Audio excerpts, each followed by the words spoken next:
Hello दोस्तों, नमस्कार। मेरा नाम सुनील है और मैं आज आप लोग के समक्ष एक ऐसी कहानी लेकर के आया हूँ जो बिहार के एक ऐसे बाहुबली नेता की है जो कई वर्षों तक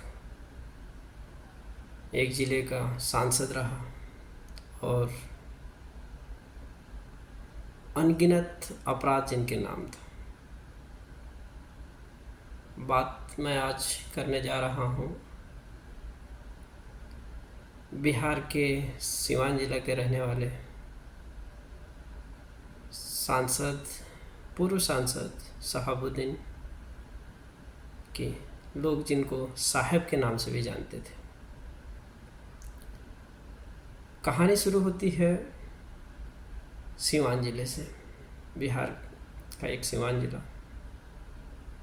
लोग शहाबुद्दीन जी को साहिब के नाम से जानते थे। सिवान के लोगों ने शहाबुद्दीन को मोहम्मद शहाबुद्दीन को साहब का नाम दिया था, जिनका जन्म 10 मई 1967 को सिवान के प्रतापपुर में हुआ था। सिवान में ही स्कूली पढ़ाई पूरी करने के बाद उन्होंने राजनीतिक विज्ञान में ग्रेजुएशन की। कॉलेज के दिनों से ही शहाबुद्दीन का नाम अपराध से जुड़ने लगा। 1986 में जब वो 19 साल के थे, 1986 में, तो उनके ऊपर पहला आपराधिक मामला दर्ज हुआ। शहाबुद्दीन के लिए तो क्राइम की ये शुरुआत थी। इसके बाद तो वो एक के बाद एक खौफनाक वारदातों को अंजाम देते रहे। कई मामले शहाबुद्दीन पर दर्ज होने लगे, यहाँ तक कि उन्हें हिस्ट्री शीटर तक घोषित कर दिया गया। जब अपराधों की लिस्ट बढ़ने लगी तो शहाबुद्दीन ने राजनीति का दामन थामा। 1985 चुनाव में जिरदोही सीट से शहाबुद्दीन ने निर्दलीय चुनाव लड़ा और जीत हासिल की। बस क्या था, शुरुआत हो चुकी थी एक शातिर अपराधी की राजनीति से जुड़ने की। इसके बाद तो क्राइम के साथ साथ राजनीति में भी इस बाहुबली का ग्राफ बढ़ता चला गया। सिवान का ये डॉन धीरे धीरे पूरे बिहार में फेमस होने लगा। लोगों ने शहाबुद्दीन को इतना डर था कि कोई उनके खिलाफ कुछ भी कहने से बचता था। इसी दौरान शहाबुद्दीन लालू यादव के करीब आते हैं। लालू यादव को अपना दबदबा बनाने के लिए एक दबंग आदमी की ज़रूरत थी और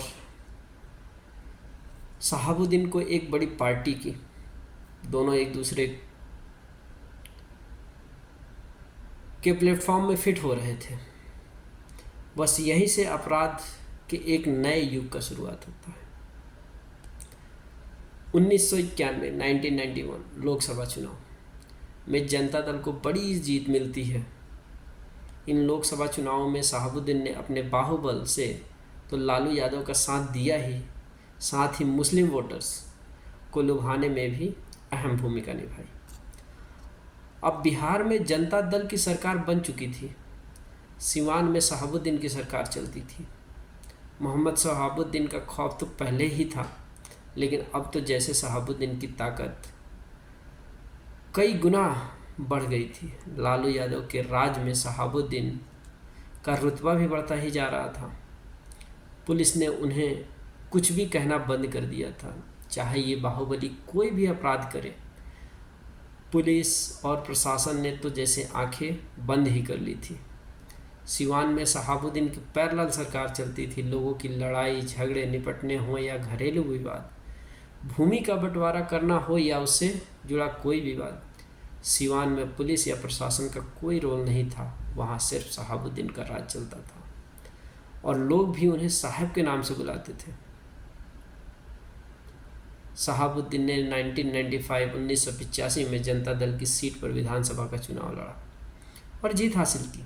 इसके तुरंत बाद 1996 में शहाबुद्दीन को लोकसभा का टिकट दे दिया गया और पहली बार सिवान के साहब संसद तक जा पहुंचा। 1997 में आरजेडी बनी और लालू यादव की सरकार आई तो शहाबुद्दीन का कद और बढ़ गया, साथ ही बढ़ गई गुंडागर्दी।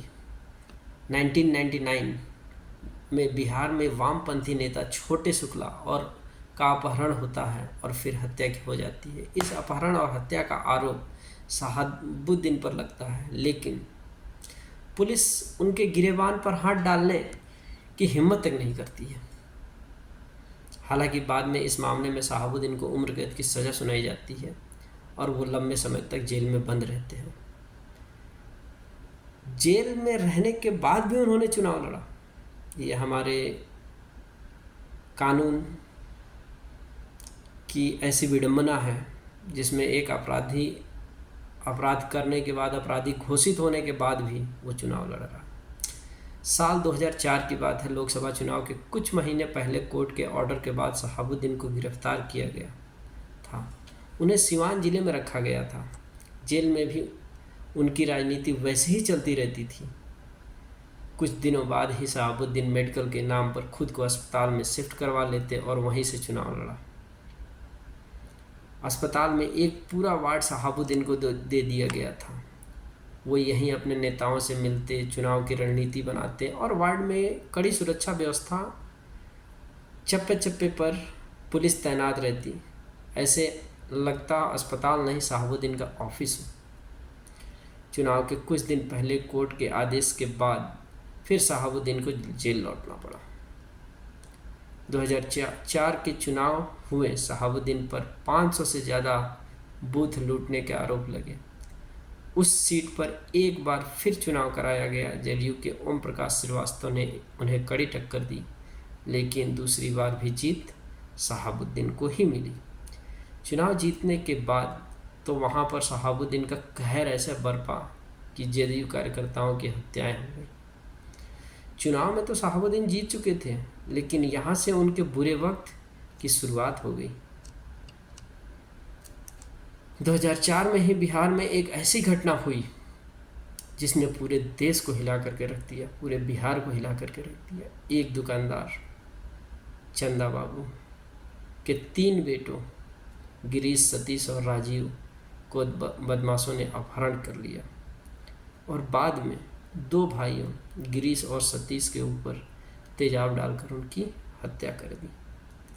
राजीव बड़ी मुश्किल से अपनी जान बचाने में कामयाब हुए। इस डबल मर्डर केस के आरोप भी शहाबुद्दीन पर ही लगे। ये केस सालों तक चलता रहा। 2015 में इस डबल मर्डर केस के चश्मदीद राजीव की भी गोली मार करके हत्या कर दी गई। शहाबुद्दीन पर एक के बाद एक मामलों पर सुनवाई जारी रही।